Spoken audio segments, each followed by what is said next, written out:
Hello and welcome back to The Hex with John Arnold, Armand Kafai, and myself, Daniel Robertson, back after a week off, a busy week off, and a busy weekend of Decision Day. Before we get started, don't forget, like the video, give us a thumbs up, give us a comment on what you think as we get into everything MLS. We talk about U.S. men's national team fallout and John's trip to Central/South America, kind of all in one. So yeah, we've got 6 topics. Let's get into it on the Hex. Decision Day was another eventful MLS weekend, the 34th game of the season for every team. And Armand, it was a weird decision day. I know you were locked into a lot of it. We want to talk about this. So finish the sentence. Blank made the biggest statement on decision day. It's Messi in Miami, guys. I mean, it has to be. Like, again, they come out consistently and have just been so good. It's been this weird kind of topic. I saw a couple discussions on Blue Sky, how Messi's season has kind of gone under the radar, but sure, he smashed the Golden Boot with 29 goals. If you remove secondary assists, like the hockey assists that MLS includes, Messi's season, I'm pretty sure, is the best season that is ever been done in MLS. And it feels like it's just been kind of going under the radar because people just don't like Messi. But what did they do? They went to Nashville and they smashed Nashville 5-2. Now, John, I get what you're going to say. I know you're going to interject and say it's not because of Messi, it's because of the way MLS is treating them, etc. No. I don't think it's because people don't like Messi. I think it's actually the opposite. I think Messi is so popular that what he does get attention from a very specific group. But I think a lot of the fans that MLS wants to attract are not in that group. But that's probably a discussion that doesn't belong on our decision day wrap. Yeah, probably a discussion for the off season. But they come in there, they smash them. And Messi has a hat trick in there, gets the Golden Boot, has the biggest amount of goal contributions all year, and they did it. It kind of seemed effortless because Nashville's a good team, guys. It's not like Nashville's a bad team. Do you think, though, part of, just to get back to the last kind of thing, because I do think it intertwines to Decision Day, do you think it's because Miami lost in Leagues Cup and they haven't had success in the playoffs and people are kind of like, okay, like it doesn't really matter what you do in the regular season at this point because you need to win in the playoffs? I don't think so. I mean, to be honest with you, I think MLS, has a gluttony of problems, and one of them is marketing, probably arguably one of the easiest marketable players in the world. But no, we're talking about people who follow MLS and who know exactly what's going on with MLS. People who follow MLS just in my opinion, they don't like the hardcore fan doesn't like Messi because they believe that Miami has all these advantages that other teams don't. I don't agree with that. I think people are flying under the radar, and I think it's flying under the radar because he's already doing things that we've seen. I know, like, maybe to a different level, but he's kind of doing things that we've seen. Will it fly under the radar if he has a hat trick in MLS Cup? No, you know? Well, like, when Vela and Ibrahimovic were doing this, like, we were talking, I feel like we were talking about this a lot more. Maybe this is a completely different thing. Yeah. I think it's like, it's flying under the radar to me because it's expected.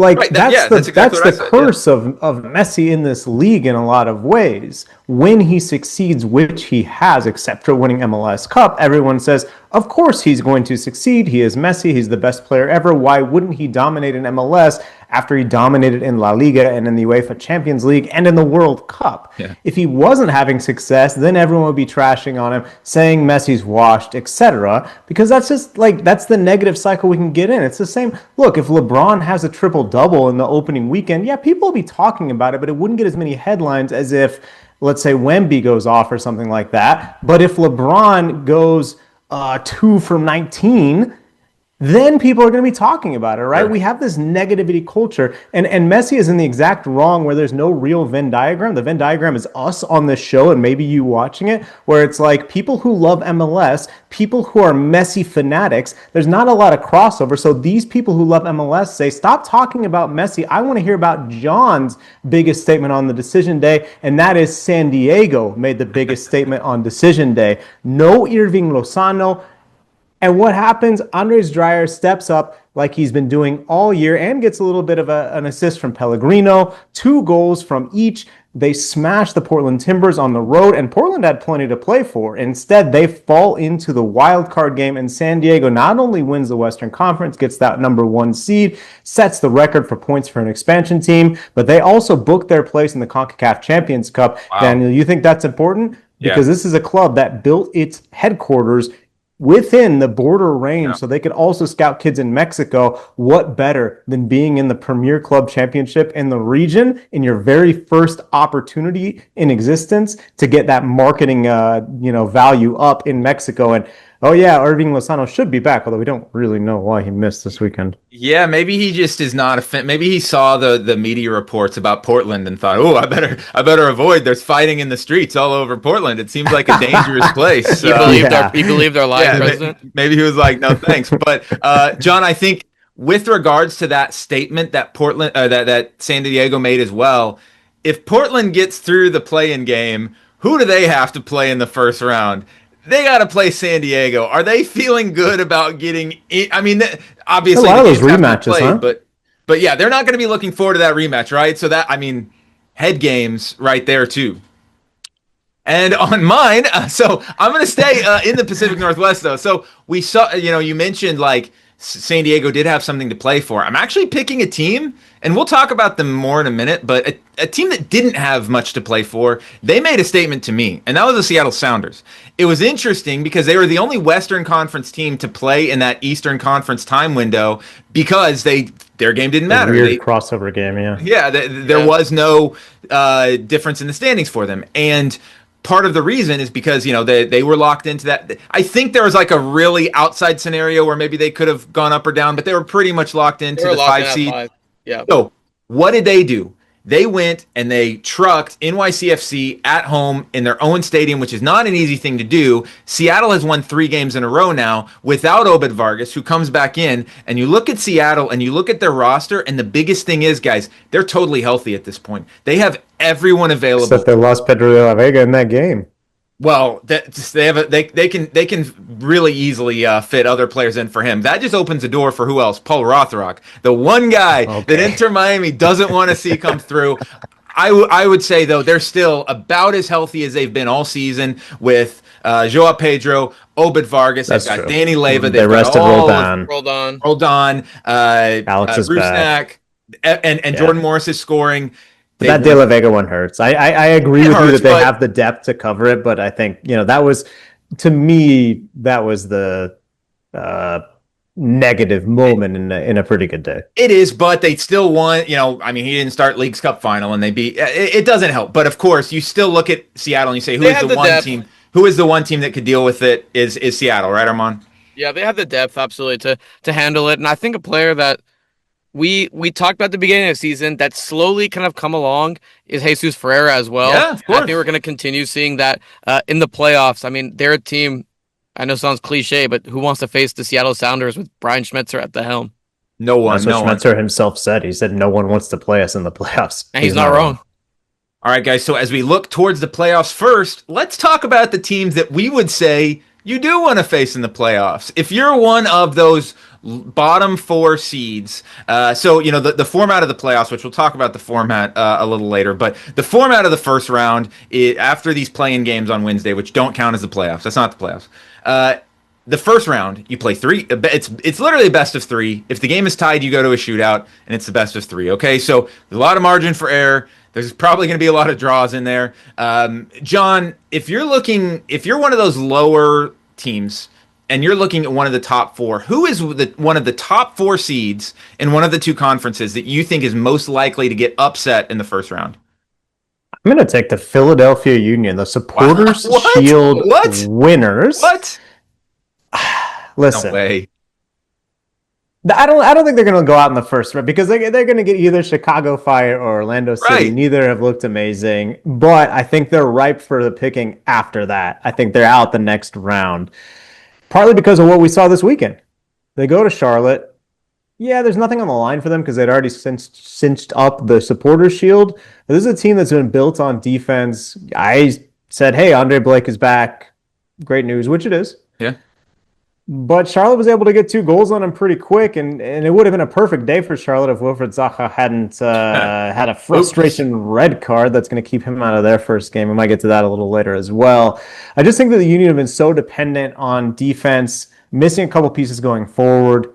I think that they're there. I think They're you're there. being. Somebody I can think pick you're them being off, way man. too. I think you're being way too harsh I on agree. Philadelphia because you look at Charlotte, and Charlotte is Who's your arguably pick? Charlotte's arguably the best home team in MLS this They're year. very good at home. You know, And Philly is too. In that best of Philly had 3 nothing to series, you play get a couple for. home games. But after that, they're going to be in trouble on the road. Yes, obviously they had a decent road record. They've racked up points everywhere. They've been very good at home. It seems like the city's kind of starting to get behind them. I saw there's like a rally at City Hall. Cool. But I just who's your pick? I think when I look at the rest of the teams, I say, all I'm going these right teams below are them. looking better. I'm going right below them, and I'm going to FC Cincinnati. And you guys know why. There is one Your predictor. little stat. There's one predictor that remains the Expected best. goal difference. Expected goal difference is the best predictor for who is going to flop among the top teams in MLS. Look through the years on Football Reference at the expected goals, the team that has the lowest. And I'm going to tell you something, guys. FC Cincinnati has the 11th best expected goal difference in the Eastern Conference. You know a team that has a better expected goal difference than Cincinnati? Atlanta United. That's not company you want to be in. No, but the thing is that they've papered over it with Evander, Sure. with Brenner, and even with the players at the back. I mean, they have, Matt Miazga's still out. We don't think he would play in the first round, but he should be back after that. They still have Hagelin, Robinson. They have players who can be individual stoppers. And if you can have a decent showing at the back, we know that they have enough going forward to, even though the chances aren't amazing, my model says this isn't good. Not a model. My eyes say that Evander can finish those low percentage chances off, and I think they're going to in the postseason. That for me is why the Philly, Cincy, who's more likely to get got? To me, it's Philly, because who is the difference maker, man? Who's that player? Look at who their opponent is. But look at the opponents. If you're Cincy, you don't want to play Columbus. Armand, who do you favor in Columbus, Cincy? I think that one's a flat out toss up in my opinion. I don't think it's a favorite for a 2-7. Even though Columbus has been rough, and we don't know if Abu Ali is going to be back. Nagby farewell tour. Round. So but they don't even have to win. We'll talk about the format in a minute, but they don't even have to win. Yeah, but you know how these guys, when I play, they all want to go win. For me, guys, my pick, it's Minnesota United. I am not so, and this might be a little bit of a, maybe like again because they're the 4 seed, but you're just an anti-football pick. Yeah, but like I've been saying this all year. They've been kind of limping into the playoffs, and I know they didn't have Yeboah, and I know he probably should be starting at some point, but they just are a team that just seemingly they seem easy to figure out, guys. Like, okay, give them a little bit of the ball. Okay, make them work. Okay, not force them to be direct. And Seattle, I feel like, has the personnel to kind of match up with them pretty well down the line, especially if you have Jordan Morris coming back. Is that why they're 2-0? Is that why they're 2-0 versus Seattle this year? Well, yeah. Well, one of them was in between League Cups games. You didn't think I looked that one up, did I? So you didn't think I did I? Yeah, I got him. I love it. But yeah, that one of them was in between games. I mean, obviously they're looking forward, etc. But when it comes down to how they've played, they lost Tony Oluwaseyi. Like, that's a huge loss to have in the middle of the year, just to randomly replace. And they haven't been able to acclimate these lineups. And again, kind of part of the problem with the MLS schedule is you're signing these summer guys, and unless they're Hillman and Son, it's going to be a struggle for them to acclimate super quickly. So yeah, and actually one of their summer signings, who I think is really going to work, they immediately loaned back to Liga in Costa Rica. He had a great weekend in the Clásico. So get excited, Minnesota fans, but maybe not yet. Maybe not right now. But for me, I don't know, man. I think it'll be a better series than you're saying. I agree with you. Everyone knows what they're going to do. Everyone knows how they're going to play. They've been pretty darn good at doing that. And I think that, that can't be underrated. They have an identity. They have a style. I mean, look, I picked Philly, so I can't say. Yeah, I was gonna say Philly has the same exact identity and style, and you said Armand, if we flip it though, so real quick, we're gonna flip it and say, okay, who is the bottom 4 seed that is most likely to win in the first round? Where would you go for that one? Is there a next topic? Seattle. Your answer is Seattle, and so is mine. Well, my answer is NYCFC. Okay. Ooh. So. With no Zaha. Yeah, correct. NYCFC is a backup. Like, their numbers, their expected goal difference are pretty good. Like across the line. I like what was it Nico Fernandez has been doing. He's been good for them. Yeah, and I think they've been pretty excellent. Like in those situations. I'm not sold on Charlotte, guys. Charlotte is. That's Like crazy. they're There's a lot of expected Charlotte slander going on. But hold on. But all they've done You're a is big win every expected goal game. difference guy, right? You're a big expected goal difference guy, right? Yeah. So since the League's Cup, or since the phase 1 of League's Cup, they sit 29th in non-penalty expected goal difference. 29th. Not good. And yes, I That's understand not the good. small sample size, but they can't keep This getting man's away ready to with do this. some slandering. Daniel has to go and slander Yeah. in the name of non-expected goal difference, but they haven't been good. Kalina's been saving them in big moments, but look at all their They games. can do it again, man. Even the last time they were in the playoffs, they kind of always get do into this. these grindy. I mean, It's going to be raining. Disgusting. It's going to be Haram ball. raining at whatever baseball field they're playing at. Like, it's going to be raining for sure. But yeah, John, you and I, as we talked a little bit earlier, we're in lockstep on who we think is a lower seed. I mean, Armand, you already talked about it. We don't need to spend a lot of time on it, but we're both on Seattle as well to get past Minnesota. I think that they're just looking too strong right now. And if you're talking about, Minnesota in playoff knockout games, I mean, they lost to Austin at home versus Dude, Seattle. It's also weird times. Like, Yeah. I maybe that's like not a huge X factor for me, but like Seattle is a team who plays weird timed games. When you talk about like, oh, League's Cup, CONCACAF Champions Cup, they're so used to this. At Minnesota, man, if you say, hey, it's Monday night, 10 p.m. Central Body Clock. That's a weird one. I mean, they'll be fine. I'm not saying that's going to be the difference in the series, but you combine all the factors, it's something to talk about. Daniel, to kind of, since you love expected goal difference, in that same stat I mentioned where Charlotte was 29th, Seattle is first. Seattle is first in that segment. So they look, it's the Seattle Sounders. Like, again, like they always just figure out ways to win, and they have the experience across the roster to do it as well. Like, they have you have Jordan Morris coming back. Like, are really like they should be a contender for MLS Cup. Speaking of MLS Cup contenders, it's prediction time, guys. We got to go on the record and give our predictions for, we're going to say, conference champions and MLS Cup winner. And while we're already on it, guys, I'll get us started here. I'll put my foot out there. I'll stick my neck out.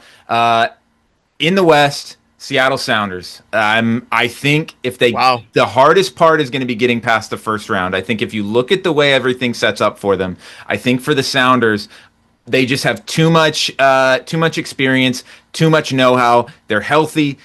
In any game, in those one-off games, I'm going to back the Sounders. So I think you got to look at their path, right? And it's like, okay, Minnesota first, San Diego second. For me, the two toughest teams in the West are Vancouver and LAFC, and they're only going to have to play one of them. So I think that sets up really well for them. In a one-off game, they're going to have to do it all the way on the road, but we've seen this before with teams in MLS winning all of their road games and getting to MLS Cup. And then in the East, what did I write down? The East is tough, man. No, in the East, it's very difficult. But I can't turn down exactly what you were talking about earlier, Armand. Inter Miami, I think their road is still the best because I see FC Cincinnati getting upset. So I think Inter Miami is going to be at home against Nashville. They can get past that one. Then they would be at home in the next round in a one-off. The tricky part is they're going to have to go potentially to Philadelphia.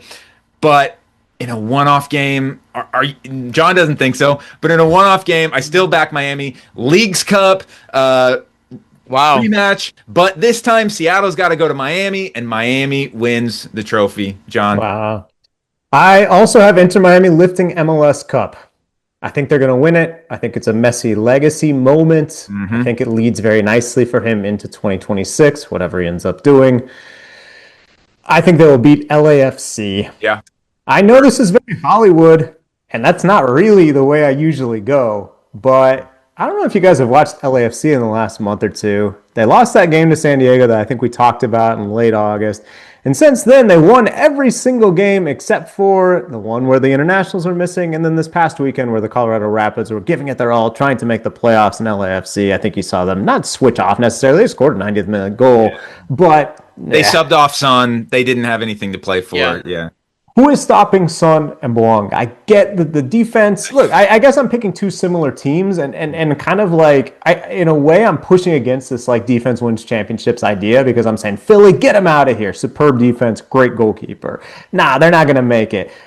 LAFC, Inter Miami, I think has huge questions at the back. Yeah. I mean, obviously, like the defense, but even goalkeeper, like, what are they why did they pick the things that they picked leading up to this moment? But even so, I think you can cover that because of what Messi does, of what Suarez does. And look, even like Allende getting involved, the chemistry is there now. The first parts of the year, you saw the frustration, you heard the whispers, but like he's locked in. They have so many guys around the stars who are doing well. Alba's retiring, Busquets is retiring. They want to give it their all. They're going to give it their all. Inter Miami is going to win over LAFC because of that Buanga son. And I think LAFC goes into next year as the favorites. If they get a manager, we'll see who that is. But first things first, Inter and LAFC, Armand. John, my MLS Cup is the same as yours. I mean, Wow. we've watched. It's chalk, but we've watched it. I mean, I have LAFC Seattle. Not Chuck. Like in Chuck would LAFC be Seattle Philly versus San Diego. That's how Chuck works. Fair. That's true. But I mean, I have Seattle going far too, but I think LAFC just has too much talent. I mean, I think Son is just on another level. He's on the Messi level when it comes to how good he is in MLS. There's things like Son does that you just can't. What he did to that Colorado defender, I didn't watch every game, but I was watching. He was like disgusting. defending him, and he cuts, and he just frozen. He looks like a statue. As soon as he stepped on the field in Bridgeview, Illinois, he was he was. You could see just different. Yeah, we laugh about that too, but like adaptation to like weird MLS feel is part of it, right? And Exactly. he hasn't missed a beat at all. He's there, and the partnership with Buanga. At first, how are these guys going to work together? Who's going to play the actual number 9? That's why an LAFC Miami final, it'd be all gas, no brakes. Like there is. Oh, it'd be amazing. fantastic, and That'd be huge for the league. Whereas a Seattle Miami final would be all red cards. Yeah. yes, that would be good too. Like I think in a way, it would. Like the league, like I always kind of like roll my eyes at like like this past year there was Thunder versus Pacers in the NBA final. Oh, only the purists will watch this. The ratings will be bad, etc. But look, like MLS globally, if it's Messi versus Son, or if it's a rematch of this Leagues Cup final game that went viral all throughout the Americas, because of the chippiness and the fights and Suarez spitting on an old man. I think those are easy to market. Where if it's like it's the Union versus even San Diego FC or whatever, that's harder to sell to a global audience. We'll be watching again that Venn diagram. We're in the middle, no matter what. But not that we need to care, but man, that would be a big marketing moment. Who's lifting the trophy, Armand? LAFC. Okay, I like it. Yeah, I mean, the idea of Son going against Weigand, that could be I mean, that's the whole thing. A little bit of an issue. The transition defense of Miami is absolutely terrible. And if you have Boanga and Son running rampant, I mean, that's going to be tough. Speaking of the playoffs, we had a good chat about this earlier and decided to bring it on to the show. The format, guys. Today is October 20th. I believe MLS Cup is about. For those listening, Armand just put his hat backwards. He's ready to go to war right now. Ready to go to war. This is like the meme with the video game guy. Yep. Yeah. Yes, he's video game guy that just leaned forward. The format. There's a lot to be talked about here. So basically, there's the playing games on Wednesday, 3-game first round, which will take us through the next 2 weeks, basically. Then one off. Conference semifinal, conference final, and MLS Cup, finishing, I believe, like December 10th or something like that. So we've got almost 2 months between 5th or 6th. It's the day before the draw. Yep. Okay, so it's 6th, yeah. So it's going to be a while. Armand, what do you think can be done to improve this this format? We know what he thinks will be done. Yeah. There's a lot. Shoot it into the ocean. Yeah, just nuke it. To be honest with you, it's just so long. MLS figured out a playoff format, which I know John wants to talk about. They figured out a playoff format that worked and did not interrupt that international break that always interrupts them. And then Apple came in and said, "No, we need more inventory, so we're gonna." Do we know that they said that though? It could be owners, man. But it could be owners. I think owners love a playoff game. Sure. I mean, I think it's both. If you just if you want to have another home game for your team, just make it 2 legs. Just make it 2 legs. Do it Liga MX style. I just don't understand why it can't be in a Liga MX style. They're doing it for one of the series anyway. What is the Liga MX style? Liga MX style essentially is you play either Wednesday or Thursday, and then you play the return leg on Saturday or Sunday, with the tiebreaker being seeding, not a penalty shootout. The first one is away goals, but then seeding. Seeding. Yeah. Why do you want seeding in there? Seeding rewards the regular season.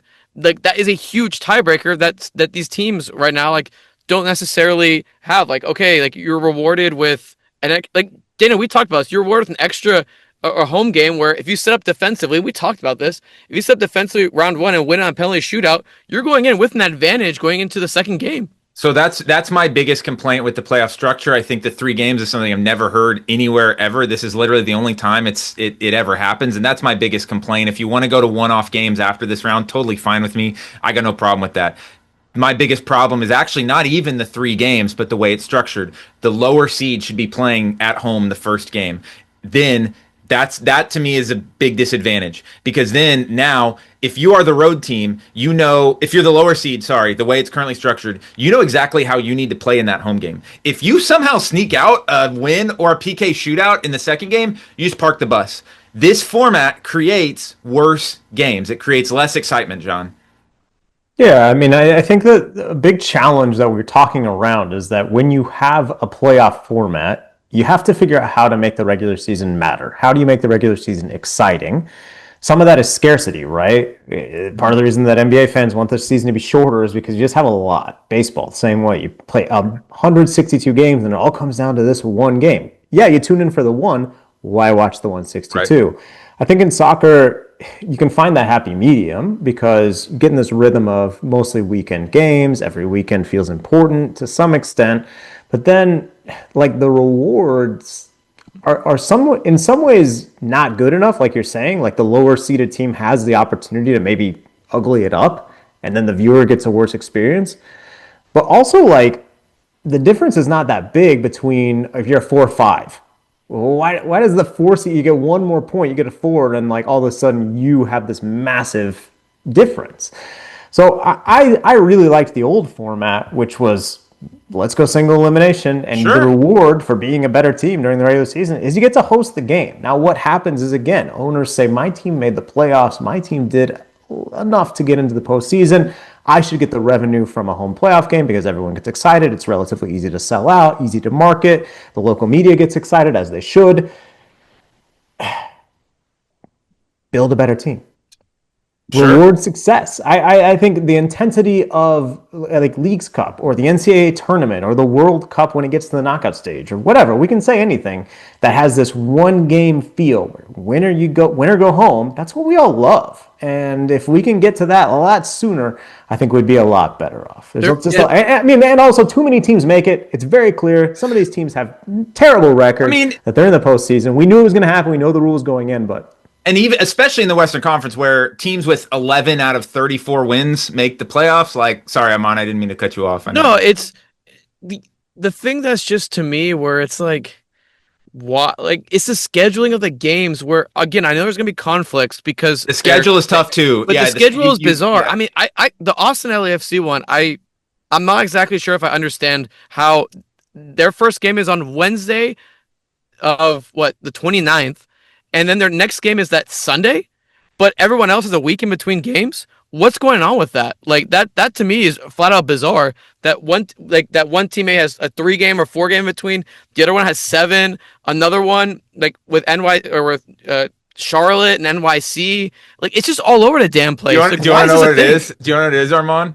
It's my favorite band that's playing about 10 minutes from my house tonight. 21 Pilots. 21 Pilots. They have back-to-back shows at BMO Stadium next weekend.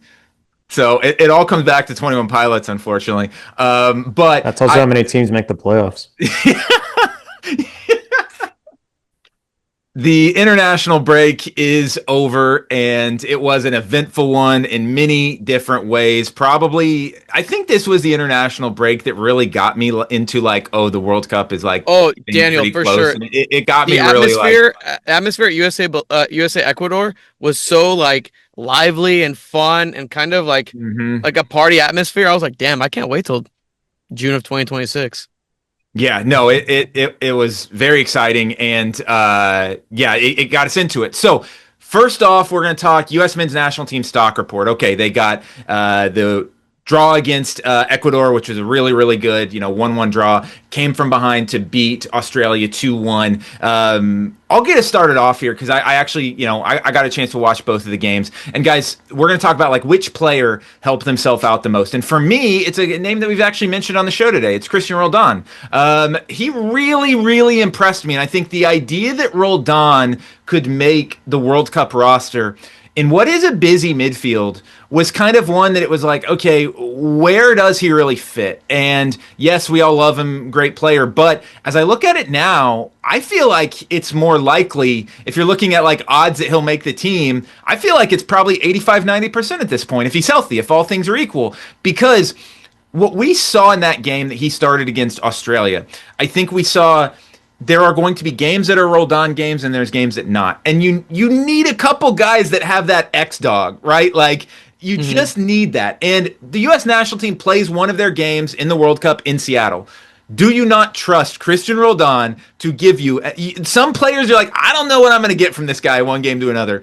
Roldan, depending on who they're playing, and against a team like Ecuador, not the right guy. You want Tessman in there. You want hard and fast guys that play in Europe, guys that have that extra kind of grinta. But for a game against a team like Australia, where it's maybe like not the most tactically gifted, but very also kind of X-Dog style. We saw them putting in tackles like crazy. Like Pulisic got hurt off the tackles. Yeah, they hurt Pulisic. They were throwing these tackles. Christian Roldan is the guy who went in there. I thought he played really well. That's the guy for me that I look at, along with maybe Weston McKennie, and say, okay, his stock is significantly higher now than it was a few weeks ago, Armand. John, looks like you want to. Oh, go ahead. I was going to ask if it's reductive to say Haji right. No, absolutely not. I mean, look, we need the U.S. needs to figure out who the forwards are. True. We think that Balogun will be there. We think that Pepe will be there, although maybe. And Haji Wright scores 2 goals, so that's not hurting anything. I think that really increases his stock, and I do think that Mauricio Pochettino will almost certainly you're going to take 3 forwards, right? The last camp, we came out of it saying, this guy might not be it, this guy might not be it, this guy might not be it. And then in this month, you say, well, this guy scored 2 goals in a 2-1 victory. Again, like I'm saying, it might be reductive, might be basic. It's not expert analysis or, did you notice the thing he did in minute 20? Nah, he put the ball in the back of the net. But at some point, you need that. I know that he hasn't always been a Pochettino favorite. I know that he hasn't always performed on the biggest stages. But the fact that he's been there before, I don't think hurts either. And that forward competition in a lot of ways could really heat up. I think some of it's going to be just who's scoring goals domestically and who's healthy. But Armand, I feel like Haji Wright helped his case by doing it twice. And he was excellent too. And he's been excellent at championship as well. I mean, those 2 goals against Ecuador, he just was really hesitant, it felt like. And then against Australia, he just let it rip. And those 2 goals were absolutely great off balls from Christian Roldan. So to kind of tie y'all's point together, mine's Chris Richards, guys. And yes, I know he kind of cooked on that goal against Ecuador. He did get cooked. He's really emerged as a leader. I feel like on this team, in a team that's devoid of actual leader. Devoid? My bad. Let me. Wow. Keep going. We're not recording this. Nope. I'm hurt. I'm hurt by these guys laughing at my pronunciations. Devoid. But they need a leader, right? And Pulisic at times is kind of just, he's not always in the lineup. We see that right now. I mean, he's going to be out 3 to 4 weeks for Milan. Probably isn't going to play in November. I mean, from what it seems like. But Chris Richards came out and said, "Hey, I know these are friendlies, but bleep a friendly. Like, we need to go all out. We need to go hard." And outside of, I would say, that Ecuador play, I think he's been really strong in the air. I think he's been strong in that back 3 as well, kind of anchoring it amongst whatever Pochettino kind of throws in there, right? He threw Alex Freeman in there almost as a right center back at one point in the Ecuador game. I think you need a guy like Chris Richards along with Tim Ream to kind of be that guy. And yes, I know Tim Ream should be the leader, quote unquote, because he's older, but I think Chris Richards is a young, kind of the soul of the team. I think it never hurts when a player like that is also performing at a high level. And yes, he made a mistake. I'm saying I don't know that he increased his stock that much. That's why it was high to right. That's what I was going to say too. Like, his stock was very high to begin with. But I think Armand, maybe your point is almost like the U.S. men's national team leadership stock is up, right? Like, which I mean, yeah, is significant. you need leaders going into your World Cup, Oh right? yeah, Like, you I mean, do. that's Well, I mean, I think this whole, like a lot of, and sometimes I think it has had merit and sometimes it hasn't, but it seems like a lot of people have been critical of a lot of the young play or the players who are now getting into their prime. Those guys who are in the kind of 23 to 28 age range, where it seems like at moments they've been coddled. People have called it a golden generation, whether or not they've said that themselves. I don't think is true, but like people have said, oh, this is the US's golden generation. And I do think that a lot of those players have lacked that sort of, you said what? Ginta? Grinta. Grinta. Garra in Spanish like means Yeah. like claw or sort Yeah. of like. Sure. Yeah. So, I do think that the U.S. has kind of lacked that and sort of had this, whether fair or not, at times it seemed like the players have accepted defeat too easily, that they've been okay. And so I agree with you, Armand, him coming out and saying, no, doesn't matter if this is a friendly, we need to win, and sort of showing that with his play, the fact that he is one of the most informed guys, I think really helps him be that player that guys look to and understand what the level needs to be. And the last thing I would say about Chris Richards too is like it's kind of almost like okay, he got cooked by Inter Valencia, which has been happening for 20 years across quite a few regions. Can it keep happening? It seems like the answer is yes. Yeah, it's like oh, Inter Valencia is still around, but Back if Chris Richards is getting isolated one-on-one versus the fast attacker of another team, like something went wrong. That's a breakdown to begin with. That's not necessarily. I mean, you don't want your best center back getting cooked like that, but that's not necessarily his strength. So, see what you're saying there. If you follow John Arnold FC on YouTube or TikTok, you have seen some really, really good content and really good videos over the last few days. As John, you went down to, I guess technically we call it Central Caribbean. Obviously, Suriname is a Caribbean country, but it is on the South American continent, so it's kind of tough to say. Geographically South American, culturally Caribbean. They're part of the Caribbean community, founding members of the Caribbean Football Union, founding members of CONCACAF Suriname. 1961, I think. Man, I just want to first off kick off with, what was it like in that stadium when they equalized in stoppage time to get that point against, was it El Salvador? It was Guatemala. Yeah, sorry. So Guatemala had a kind of, a goal that was created from a Suriname mistake in this World Cup qualifying match in Paramaribo. It's a small stadium. People were climbing the fences to see in, and I mean, capacity like 4,000, I think, is what it's listed at. And, wow. And they actually have a bigger stadium, but it's kind of fallen into disrepair, which is in a way the story of Suriname. Like, it is a country that has had pride and has had, this history of being a founding member of CONCACAF and being relevant back in the day. They have a two-time CONCACAF Champions Cup winner. Like, this is not a place that has never tasted success. And yet it's been a long, long time. So when that goal goes in and people say this World Cup dream is still alive, the place went absolutely crazy. People are running up and down the aisles, I guess you call it, around the track with flags. The drummers are drumming like crazy. Kids are going nuts. So it was really quite the scene and kind of just carried over. And then kind of the opposite happened in Panama. They had a goal in early, and then Panama kept going, and they finally got a stoppage time equalizer. So I ended up watching 2 1-1 games, but I wasn't mad about either. It was great, and I think both teams' World Cup dream stays alive. The complicated thing in Group A, guys, for these two teams, and honestly, as a reporter, I kind of root for the story. I always say that, and it's true. I got really good stories from this. I've got some more stuff coming out. It's going to be really difficult for both of these teams to make the World Cup. Yeah. Because the other groups are worse. I think, there's two teams. There's one team in each of the other groups, Bermuda in Group B and Nicaragua in Group C. They just don't seem to have it. So if every team picks up 6 points against those two teams, then it becomes real easy to get those, not easy, but it becomes more likely that they'll get those 2 playoff places, and it could be the runner-up in Group A that gets left out. So we go into November with nothing decided in any of the 3 groups, except for a couple eliminations. Again, Bermuda and Nicaragua not going to the World Cup. But these two teams I've come to enjoy watching and made a lot of friends in both countries. Visiting some friends, Daniel, that we've known for a long time in Panama, David Zacata, Vidal, some of those guys. One of those countries is going to be very, very disappointed next month.